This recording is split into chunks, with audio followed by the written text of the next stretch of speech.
दोस्तों, क्या आपने कभी सोचा है कि मजे करते करते अगर आपकी जान अचानक चली जाए और आप एक डंजन के सबसे कमजोर छोटे से मशरूम मॉन्स्टर बनकर जागें तो क्या होगा? हमारे हीरो दोहियोन के साथ बिल्कुल ऐसा ही हुआ, लेकिन उसने हार नहीं मानी। अपनी जान बचाने के लिए उसने खूंखार ऑर्क प्लेयर्स को अपने दिमाग और ताकत से मौत के घाट उतारा, अपना खुद का एक हैक वाला सिस्टम हासिल किया और दुश्मनों की ताकत सोख कर वापस अपना हैंडसम इंसानी रूप भी पा लिया। और तो और उसे साइफिंग जैसी एक बेहद हॉट और खतरनाक साथी भी मिल गई। अब वो दोनों मिलकर इस खौफनाक डंजन को अपना अड्डा बनाने वाले हैं और उन्होंने अपनी एक खूंखार मशरूम आर्मी बनानी भी शुरू कर दी है। लेकिन कहानी में अब आया है सबसे बड़ा ट्विस्ट। दोहियोन को डंजन पर राज करने के लिए चाहिए एक ऐसा हथियार जिससे उसे कोई हरा न सके। अपनी नई जासूसी पावर से उसे एक बौना लोहार तो मिल गया है, लेकिन उस लोहार की जान एक बेहद भयानक और विशाल नीले राक्षस के हाथों खतरे में है। वो नीला राक्षस अपनी लाल चमकती आंखों और खूंखार भाले के साथ उस लोहार का काम तमाम करने ही वाला है। क्या दोहियोन समय पर पहुंचकर उस लोहार को बचा पाएगा? अचानक अंधेरा छा जाता है और हमारा हीरो घबराकर सोचता है, ये क्या बकवास है यार, अभी तो मुझे एकदम अच्छा लग रहा था, फिर अचानक मेरी आंखों के सामने अंधेरा क्यों छा गया? मैंने इस महीने का बिजली का बिल बेकार में भरा। नहीं, रुको, ऐसा लग रहा है जैसे मेरी आंखों को किसी चीज ने ढक लिया है।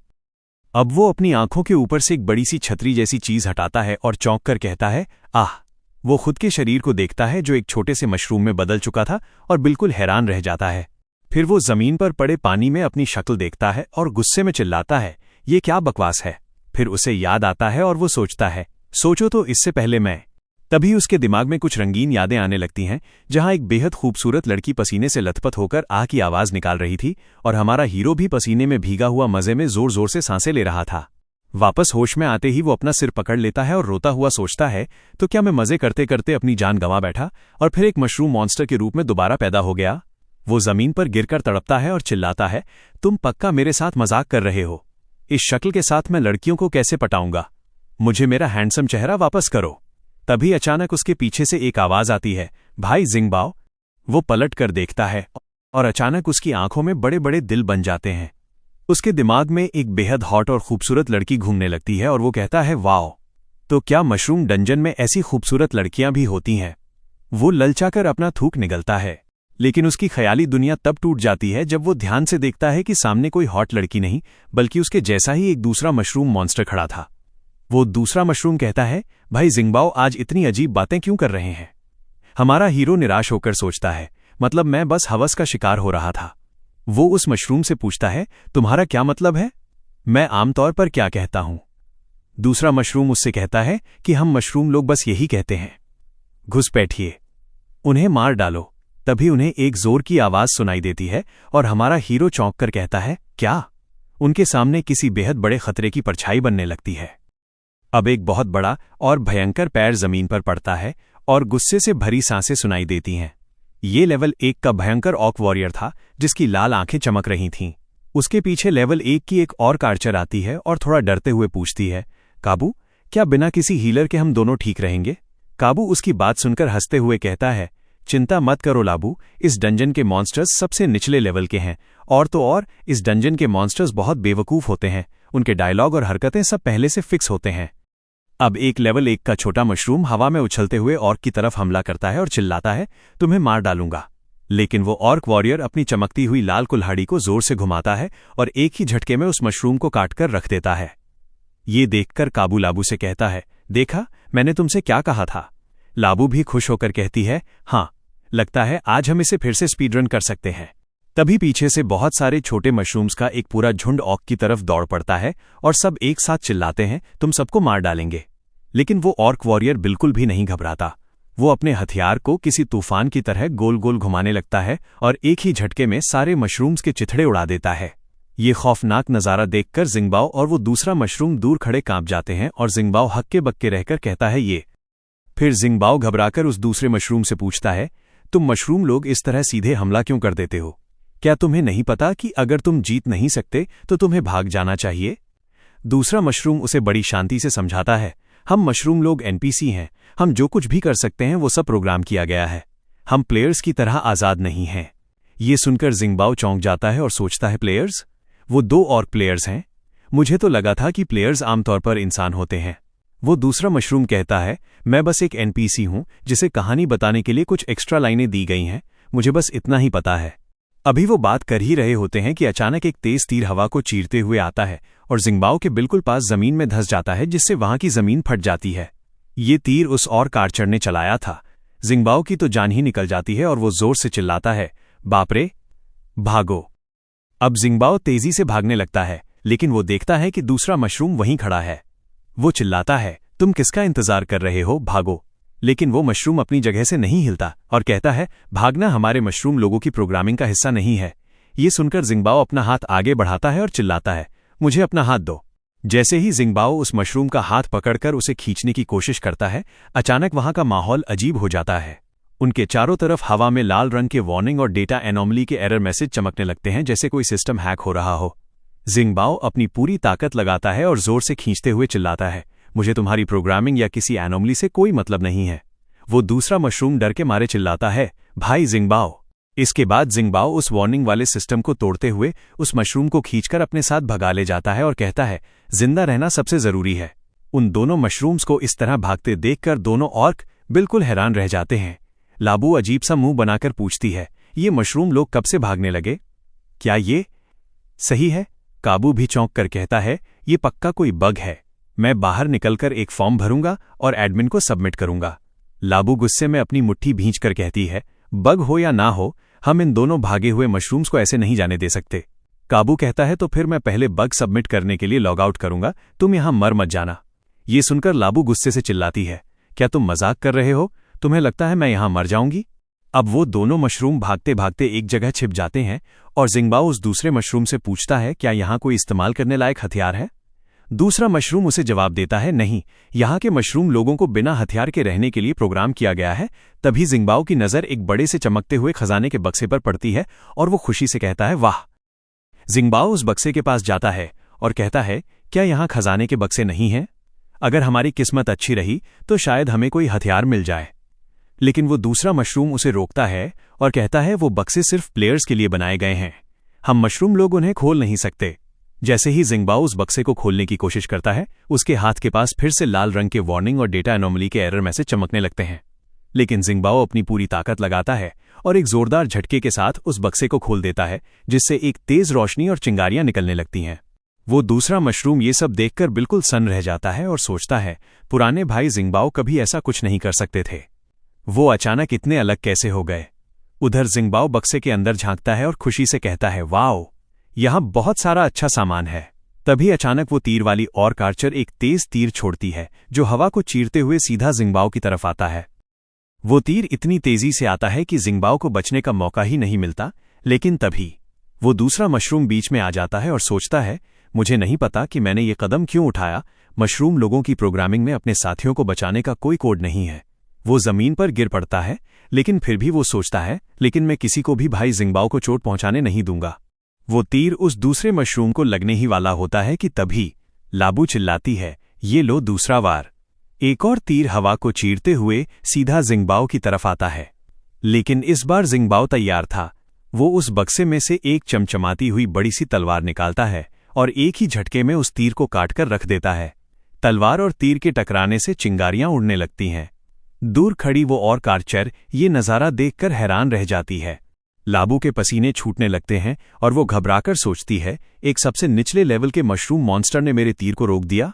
वो जमीन पर गिरे हुए अपने कटे हुए तीर को देखती है और फिर उस खुले हुए खजाने के बक्से को देखकर सोचती है, और उसने एक ऐसा खजाने का बक्सा भी खोल दिया जिसे सिर्फ प्लेयर्स खोल सकते हैं। काबू भी ये सब देखकर पसीने पसीने हो जाता है और घबराकर कहता है, ये बग बहुत बड़ा है। उधर डंजन के बाहर वो दोनों ऑर्क एक बैंगनी रंग के पोर्टल के सामने खड़े होकर किसी से बात कर रहे होते हैं।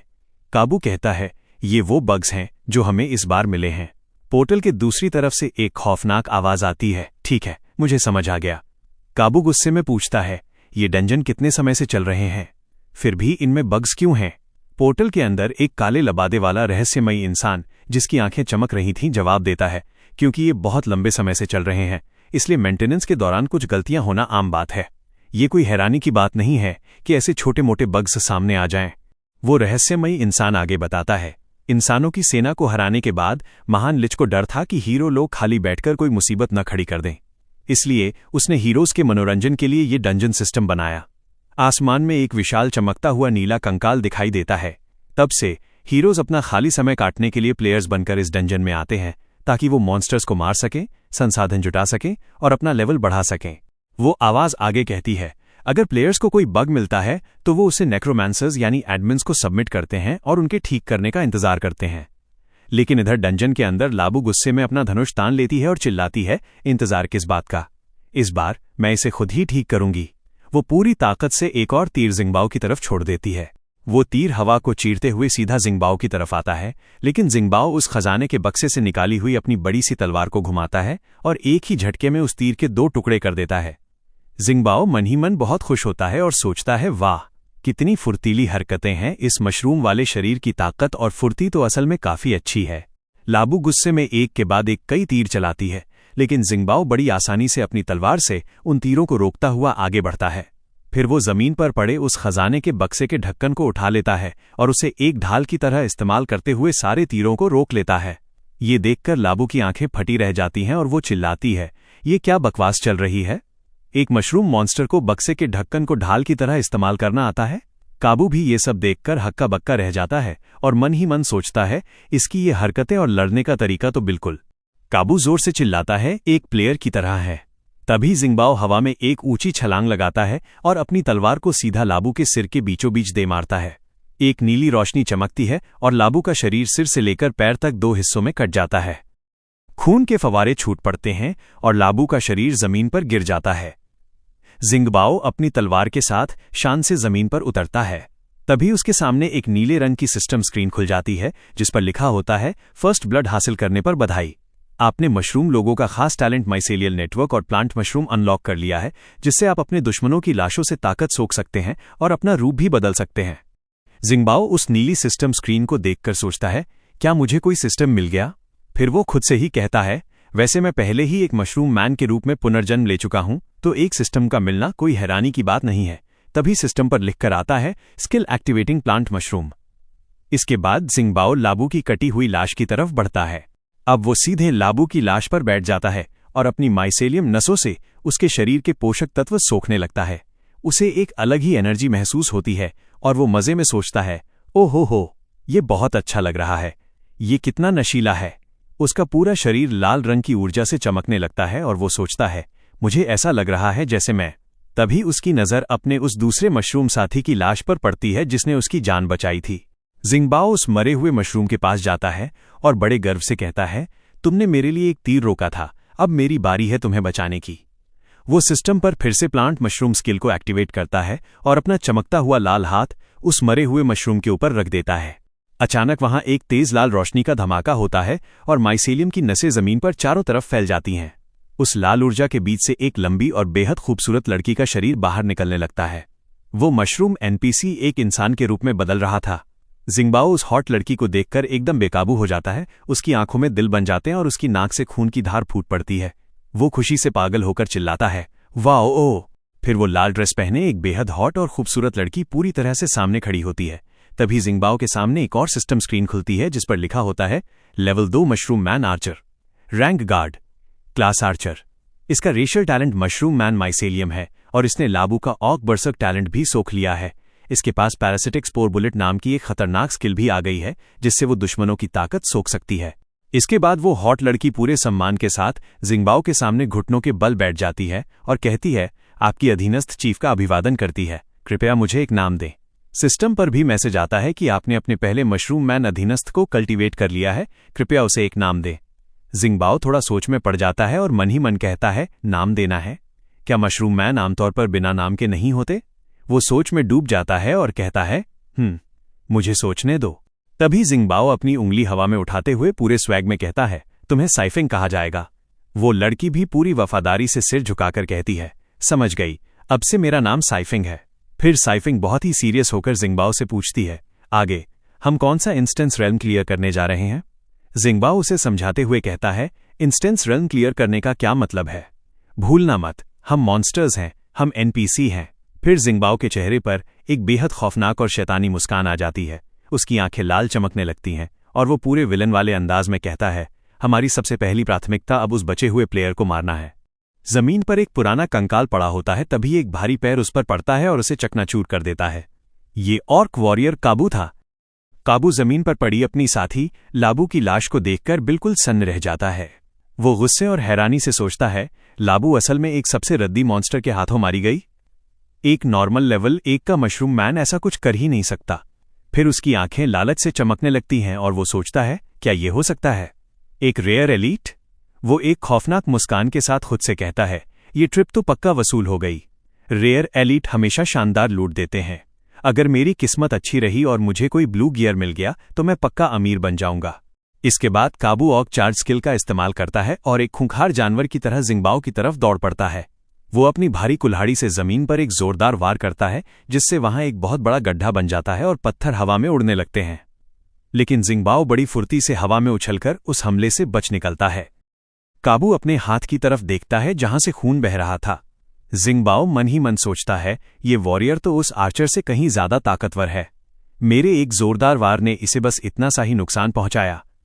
उधर काबू गुस्से से आग बबूला होकर चिल्लाता है, कमीने मशरूम मैन, तेरी इतनी हिम्मत कि तूने मुझे चोट पहुंचाई।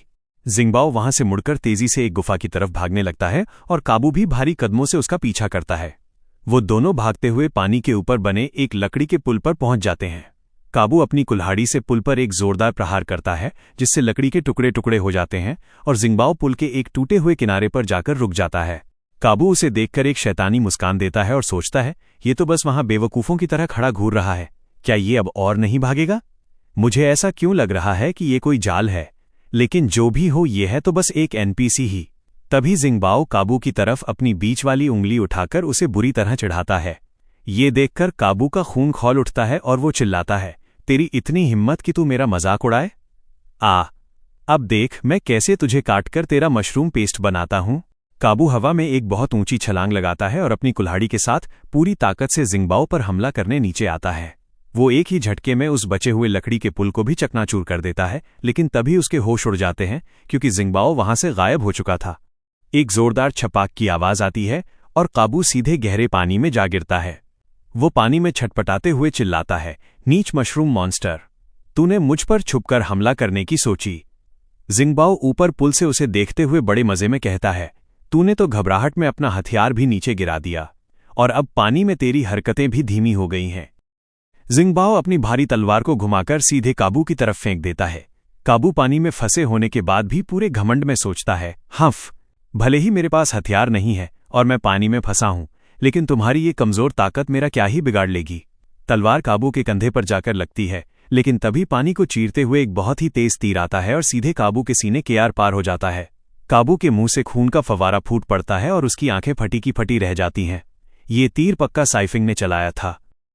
पानी के अंदर काबू के मुंह से खून निकल रहा था और वो गुस्से और हैरानी से सोचता है, कौन कमीना मुझ पर छुपकर हमला कर रहा है। तभी पानी के अंदर एक जोरदार धमाका होता है और काबू का शरीर पानी में डूब जाता है। ऊपर किनारे पर साइफिंग बड़े स्टाइल में अपना हाथ झटकती है और सिस्टम पर मैसेज आता है कि ऑक बरसक इफेक्ट खत्म हो गया है। एक और धमाके के साथ काबू का शरीर पानी की सतह पर तैरने लगता है और सिस्टम बताता है कि ऑर्क वॉरियर को खत्म कर दिया गया है। अब जिंगबाओ बड़े ही स्वैग के साथ कहता है, आखिरकार मेरी बारी आ ही गई। वो अपना लाल चमकता हुआ हाथ काबू की लाश पे रखता है और प्लांट मशरूम स्किल का इस्तेमाल करता है। लाल रंग की ऊर्जा काबू के शरीर से निकलकर जिंगबाओ के अंदर जाने लगती है। जिंगबाओ की माइसेलियम नसें उसके शरीर में फैलने लगती हैं और सिस्टम पर लिखा आता है, रूप बदल रहा है। धुएं के बीच से एक बेहद हैंडसम लड़का बाहर निकलता है। जिंगबाओ खुशी से उछल पड़ता है और कहता है, हाँ, आखिरकार मैंने इसे वापस पा ही लिया। वो अपनी नई सिक्स पैक बॉडी देखकर बहुत खुश होता है, लेकिन तभी साइफिंग चीख पड़ती है, चीफ, वो नीचे क्या लटक रहा है? जिंगबाओ घबराकर नीचे देखता है और फिर झट से उसे हाथ में उठा लेता है। वो राहत की सांस लेते हुए कहता है, अरे ये तो कुल्हाड़ी का हैंडल है। डरा ही दिया था, मुझे लगा मैं कपड़े पहनना भूल गया और मेरा पिछवाड़ा नंगा है। तभी सिस्टम पर एक और मैसेज आता है। जिंगबाओ का लेवल बढ़कर 2 हो गया था और अब वो मशरूम मैन चीफ यांगजुन बन गया था। उसका रैंक चीफ और क्लास वॉरियर हो गया था। उसे भी ऑर्क बरसर्क टैलेंट मिल गया था। इसके साथ ही उसकी प्लांट मशरूम स्किल भी अपग्रेड हो गई थी। अब वो अपने शरीर से स्पोर्स को अलग करके दुश्मनों की लाशों पर लगा सकता था और बिना आत्मा वाले शरूम मिनियंस बना सकता था। उसे लूट में 2 मैजिक पाउच भी मिले थे जो छोटे बैग की तरह काम करते थे। साइफिंग उससे पूछती है, हम यहां से बाहर कैसे निकलेंगे? जिंगबाओ उसे समझाता है, ये मशरूम डंजन का सबसे निचला फ्लोर है, बाहर निकलने के लिए हमें हर एक फ्लोर पार करते हुए ऊपर जाना होगा। साइफिंग थोड़ी हैरान होकर पूछती है, तो फिर लेवल 1 के ऑक प्लेयर्स सीधे अंदर कैसे आ सकते हैं? जिंगबाओ उसे बताता है, प्लेयर्स के पास खास अधिकार होते हैं, वो चाहें तो सीधे सबसे निचले लेवल के डंजन में एंट्री ले सकते हैं। साइफिंग पूछती है, आपको ये सब कैसे पता? जिंगबाओ एक खौफनाक मुस्कान के साथ कहता है, जब मैं एनपीसी था तब मैंने प्लेयर्स की बातें सुनी थी। साइफिंग पूरे जोश में कहती है, तो फिर चलो हम भी हर एक फ्लोर पार करते हुए बाहर निकलते हैं। वो दोनों आगे बढ़ते हैं और एक ऐसी जगह पहुंचते हैं जहां से रास्ता 2 हिस्सों में बट रहा था। साइफिंग पूछती है, इस रास्ते के दोनों तरफ क्या है? जिंगबाओ उसे बताता है, बाईं तरफ लेवल 1 का स्लाइम फ्लोर है और दाईं तरफ कब्रिस्तान है। जिंगबाओ एक शैतानी मुस्कान के साथ साइफिंग से कहता है, तुम स्लाइम फ्लोर पर जाकर एक्सपीरियंस हासिल करो, मैं जाकर कब्रिस्तान का मुआयना करता हूं। साइफिंग पूछती है, कब्रिस्तान देखने में ऐसा क्या खास है? जिंगबाओ अपनी लाल चमकती आंखों के साथ बड़े ही खौफनाक अंदाज में कहता है, ये अभी एक कब्रिस्तान है, लेकिन भविष्य में ये हमारा घर होगा। रास्ते में मिले फटे पुराने कपड़े पहने हुए जिंगबाओ हवा में कुछ सूंघता है और सोचता है, जैसा कि मैंने सोचा था, ये तो एक कब्रिस्तान है। इसकी बदबू इतनी तेज है कि दूर से ही दिमाग खराब कर रही है। फिर वो ऊपर एक बड़े से छेद की तरफ देखता है और कहता है, ऊपर के इस छेद से यहां सारा कूड़ा और लाशें फेंकी जाती होंगी। आगे बढ़ने पर वो एक बहुत बड़े गड्ढे के पास पहुंचता है जो कंकालों और कचरे से भरा पड़ा था। जिंगबाओ उस कचरे के ढेर को देखकर मन ही मन सोचता है, भले ही इन्हें यहां फेंके हुए बहुत समय हो गया है, लेकिन फिर भी इनमें कुछ बचे हुए पोषक तत्व तो जरूर होंगे। अब वो अपने सिस्टम से वहां पड़ी चीजों को स्कैन करने लगता है। उसे वहां बची हुई बड़ी पोषण और खाद का मिश्रण, बचा हुआ तारकोल और खाद, और यहां तक कि फटी हुई जादुई किताब और खाद का मिश्रण भी मिलता है। जिंगबाओ अपना हाथ आगे बढ़ाता है और एक शैतानी मुस्कान के साथ कहता है, साइफिंग को छोड़कर मैं अभी भी एक और शरू मिनियन को उगा सकता हूं। इसके बाद उसके हाथ से लाल रंग की चमचमाती हुई माइसेलियम ऊर्जा निकलती है और तेजी से उन कंकालों और कचरे के ढेर में समाने लगती है। तभी वहां एक बहुत बड़ा लाल रंग का धमाका होता है और हवा का बवंडर उठने लगता है। उस ऊर्जा के बीच से आग की लपटों से घिरा हुआ एक नया मशरूम मॉन्स्टर बाहर निकलता है। सिस्टम पर लिखा आता है, लेवल 2 पायरोशरूम, जिसका मुख्य तत्व आग है। इसके पास पायरोब्लास्ट और ब्लेजिंग स्प्रिंट जैसी खतरनाक स्किल्स हैं जो आग का इस्तेमाल करके दुश्मनों को राख कर सकती हैं। जिंगबाओ उसे देखकर थोड़ी निराशा से कहता है, ये दिखने में तो काफी खतरनाक है, बस साइज में थोड़ा छोटा रह गया। अभी जिंगबाओ उस नए मॉन्स्टर को देख ही रहा होता है कि अचानक उसकी आंखें फटी रह जाती हैं। उसे किसी खतरे का एहसास होता है। तभी नीली बिजली की एक तेज लहर जमीन को चीरते हुए सीधा उसकी तरफ आती है। जिंगबाओ बड़ी फुर्ती से हवा में पीछे की तरफ छलांग लगाकर उस बिजली के हमले से बच निकलता है। धुआं छंटने के बाद वहां एक बहुत बड़ा और खौफनाक स्नेल मॉन्स्टर दिखाई देता है, जिसके पूरे शरीर से नीली बिजली कड़क रही थी। सिस्टम बताता है कि ये लेवल 2 का ग्रेवयार्ड डोमिनेटर लाइटनिंग स्नेल है। जिंगबाओ उसे घूरते हुए बिल्कुल शांत आवाज में सोचता है, एक मॉन्स्टर जो खाद खाता है? ये तो मशरूम लोगों के ही इलाके का एक तगड़ा दुश्मन है। फिर जिंगबाओ के चेहरे पर एक विलन वाली मुस्कान आ जाती है और वो पीछे मुड़कर अपने नए मॉन्स्टर से कहता है, मेरे नए उगाए गए पायरोशरूम, अब तुम्हारा जलवा दिखाने का समय आ गया है। आग का एक बहुत बड़ा धमाका होता है। पायरोशरूम अपनी पायरोब्लास्ट स्किल से उस बिजली वाले मॉन्स्टर पर भयानक हमला करता है। चारों तरफ आग ही आग फैल जाती है और जमीन दहल उठती है। लेकिन वो मॉन्स्टर बड़ी आसानी से बच निकलता है और हंसते हुए कहता है, हा हा हा, तुम मुझे नहीं मार सकते, अभी भी नहीं मार सकते। वो मॉन्स्टर दोह्योन को चिढ़ाते हुए कहता है, हा हा हा, हमारी स्पीड का कोई मुकाबला ही नहीं है, तुम्हारा निशाना बिल्कुल चूक गया। लेकिन दोह्योन के चेहरे पर एक चालाक मुस्कान आ जाती है और वो कहता है, मेरा निशाना नहीं चूका, मैं तो शुरुआत से ही तुम पर निशाना लगा ही नहीं रहा था। तभी गुफा की छत से बड़े बड़े पत्थर नीचे गिरने लगते हैं। वो मॉन्स्टर ऊपर देखते हुए समझ जाता है और कहता है, तो तुमने छत पर निशाना लगाया ताकि गुफा गिर जाए? हूं। वो तेजी से गिरते हुए पत्थरों के बीच से बचते हुए कहता है, ये भी मुझे नहीं मार पाएगा। तभी दोह्योन अपनी ऑर्क बरसर्क और ऑर्क चार्ज स्किल का इस्तेमाल करता है और एक लाल तूफान की तरह तेजी से आगे बढ़ता है। मॉन्स्टर धुएं के बीच से दोह्योन को आते हुए देख लेता है और सोचता है, तो तुम इस घने धुएं का इस्तेमाल छुपने के लिए कर रहे हो? वो अपनी बिजली की रफ्तार से पीछे हटते हुए कहता है, मैं अभी भी बच सकता हूं। दोह्योन पूरी ताकत से अपनी कुल्हाड़ी के हैंडल से वार करता है, लेकिन वो मॉन्स्टर फिर से अपनी तेज स्पीड से बच निकलता है। लेकिन तभी उस मॉन्स्टर के होश उड़ जाते हैं, क्योंकि धुएं के अंदर से एक और भयानक हमला सीधा उसके ऊपर होता है। वो दर्द से चिल्लाते हुए सोचता है, किसने सोचा था कि एक अचानक किए गए हमले के अंदर तुमने एक और सरप्राइज अटैक छुपा रखा था? एक जोरदार धमाके के साथ वो खौफनाक बिजली वाला मॉन्स्टर जमीन पर बुरी तरह कुचला जाता है और चारों तरफ पत्थर उड़ने लगते हैं। तभी सिस्टम पर मैसेज आता है कि इलेक्ट्रिक स्कॉर्पियन मारा गया और न्यूट्रिएंट पॉइंट्स बढ़ रहे हैं। शरूम सोल्जर के स्पोर्स कल्टीवेट हो रहे हैं।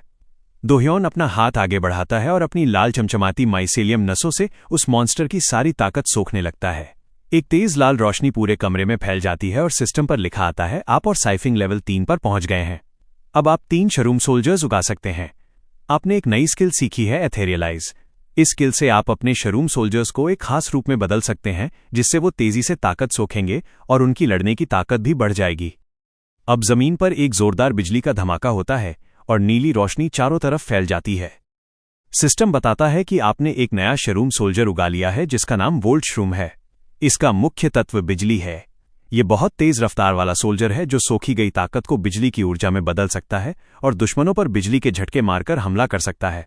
धुआं छंटने के बाद लेवल 3 का वोल्ट श्रूम अपने एथेरियल स्टेट में नीली बिजली से चमकता हुआ दिखाई देता है और उसके ठीक नीचे लेवल 2 का पायरो श्रूम भी अपने एथेरियल स्टेट में लाल आग की लपटों से धधकता हुआ खूंखार लग रहा है।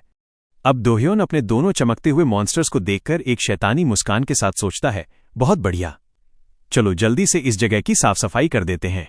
आज के बाद से ये जगह हम मशरूम लोगों का बेस कैंप बनेगी। फिर वो अपनी ठुड्डी पर हाथ रखकर थोड़ा गंभीर होकर सोचता है, मुझे आश्चर्य है कि साइफिंग वहां कैसा प्रदर्शन कर रही होगी। काफी देर हो गई है और मुझे कोई नया एक्सपीरियंस पॉइंट भी नहीं मिला है। क्या वो किसी बहुत ही खतरनाक और मुसीबत से भरे दुश्मन से टकरा गई है?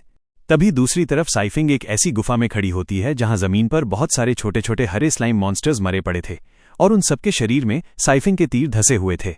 अचानक एक खौफनाक आवाज गूंजती है और एक बहुत बड़ा विशालकाय स्लाइम मॉन्स्टर साइफिंग के सामने आकर गुस्से से चिल्लाता है, क्या तुम ही वो हो जो मेरे साथियों को ऐसे मार रही हो जैसे कोई टारगेट प्रैक्टिस चल रही हो? तभी सिस्टम भी चेतावनी देता है कि ये लेवल 2 का स्लाइम किंग है। साइफिंग अपना धनुष पकड़े हुए उस विशाल बॉस के सामने बिना डरे पूरी तरह तैयार खड़ी रहती है। विशाल स्लाइम किंग साइफिंग को घूरते हुए सोचता है, मुझे ऐसा क्यों लग रहा है कि मैंने तुम्हें पहले कहीं देखा है? लेकिन इससे पहले कि वो अपनी बात पूरी कर पाता, साइफिंग फुर्ती से अपना तीर सीधे उसके शरीर में दाग देती है। स्लाइम किंग दर्द और गुस्से से तिलमिला उठता है और चिल्लाता है, मैंने अभी तक अपनी बात खत्म नहीं की थी, कितनी बदतमीज हो तुम। और फिर वो एक खौफनाक हरा लेजर हमला साइफिंग की तरफ कर देता है। स्लाइम किंग जोर से दहाड़ता है और उसका हमला जमीन को चीरता हुआ आगे बढ़ता है, लेकिन साइफिंग हवा में एक शानदार छलांग लगाकर उस जानलेवा हमले से आसानी से बच निकलती है। स्लाइम किंग बड़ी ही घमंड भरी हंसी हंसते हुए कहता है, हंफ, मुझमें तीर से छेद करने का कोई फायदा नहीं है। और वो अपने विशालकाय हाथ को पूरी ताकत से जमीन पर दे मारता है, जिससे चारों तरफ पत्थर उड़ने लगते हैं। वो पूरे घमंड में साइफिंग से कहता है, मैं अपने उन कमजोर साथियों जैसा नहीं हूं। मेरा शरीर बहुत लचीला है। तुम्हारे हमले ज्यादा से ज्यादा मेरे शरीर का थोड़ा सा तरल पदार्थ ही गिरा सकते हैं। मुझे बस जमीन से लगातार अपनी नमी वापस खींचनी है, जिससे तुम्हारे सारे शारीरिक हमले बिल्कुल बेकार हो जाते हैं। फिर वो अपनी खौफनाक लाल आंख से साइफिंग को घूरते हुए मौत का फरमान सुनाता है, अब मरो। वो अपनी पूरी ताकत से एक और जोरदार मुक्का जमीन पर मारता है।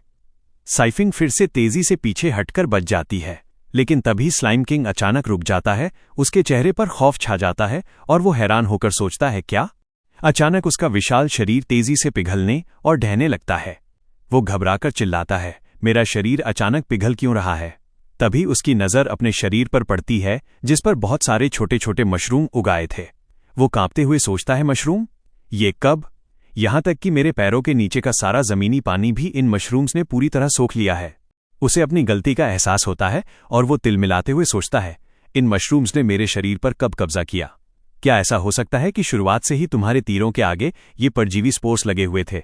पिघलते हुए अचानक उसे याद आता है और वो हकलाते हुए कहता है, मां, मुझे याद आ गया, तो तुम वही पिंक कैप मशरूम मैन हो। और इसी के साथ वो खौफनाक बॉस जमीन पर पानी की तरह बहकर खत्म हो जाता है। साइफिंग शान से उस मरे हुए स्लाइम के पास खड़ी होती है। सिस्टम स्क्रीन चमक उठती है और बताती है कि साइफिंग ने मिनटोर हॉर्न निगल लिया है और एक नई माइसेलियल आर्ट अनलॉक कर ली है। अब वो अपने ही माइसेलियम से धनुष की डोरी और तीर बना सकती है जो जादुई हमले कर सकते हैं। वो हॉर्न उसके मैजिक पाउच में चला जाता है। इसके बाद साइफिंग अपने शरीर से लाल रंग की माइसेलियम नसें निकालकर उस स्लाइम की लाश से सारी ताकत सोखने लगती है। सिस्टम खुशी से बताता है कि एक्सपीरियंस पॉइंट बहुत तेजी से बढ़ गए हैं।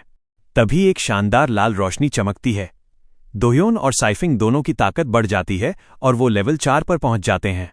सिस्टम दोह्योन को बताता है कि उसने प्रोब शरूम नाम की नई पावर अनलॉक कर ली है। अब दोह्योन जासूसी करने, जानकारी जुटाने और अपने नेटवर्क के जरिए अपनी बिना आत्मा वाली सेना को कंट्रोल करने के लिए खास मशरूम उगा सकता है। उधर दोह्योन अपने कब्रिस्तान वाले इलाके में मौजूद होता है। साइफिंग वापस लौटकर ऊपर से नीचे का नजारा देखती है। पायरो शरूम और वोल्ट शरूम अपने अपने हाथों में कचरे के बड़े बड़े बोरे उठाकर सफाई कर रहे थे।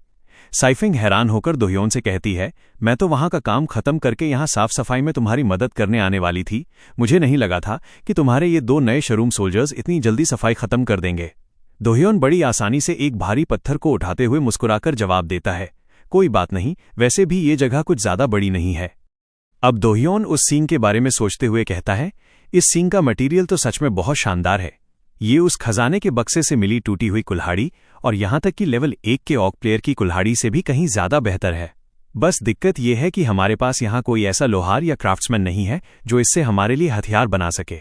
तभी साइफिंग उसकी बात सुनकर पूछती है, तो फिर हमें क्या करना चाहिए? क्या हम जाकर किसी लोहार को पकड़ लाएं? दोह्योन एक चालाक मुस्कान के साथ अपनी उंगली उठाते हुए कहता है, मेरी नई सीखी हुई स्किल इस काम के लिए बिल्कुल परफेक्ट है। इसके बाद दोह्योन अपना हाथ जमीन की तरफ बढ़ाता है और फुल स्वैग में कहता है, चलो आसपास खोजकर देखते हैं कि क्या यहाँ कोई ऐसा प्लेयर या किसी की लाश है जिसके पास हथियारों को क्राफ्ट करने वाली स्किल्स हों। जैसे ही वो अपना हाथ आगे करता है, उसके हाथ से लाल और गुलाबी रंग की शानदार माइसेलियम ऊर्जा निकलती है और जमीन के अंदर बिजली की रफ्तार से फैलने लगती है। सिस्टम स्क्रीन पर चमकते हुए लिखकर आता है कि माइसेलियल नेटवर्क पूरे इलाके में फैल रहा है। तभी दूर किसी बर्फीली गुफा में जमीन से एक छोटा सा गुलाबी रंग का प्रोब मशरूम बाहर निकल आता है। दोह्योन उस मशरूम की नजरों से सब कुछ देखते हुए थोड़ा हैरान होकर सोचता है, अरे क्या आसपास कुछ प्लेयर्स आपस में लड़ रहे हैं?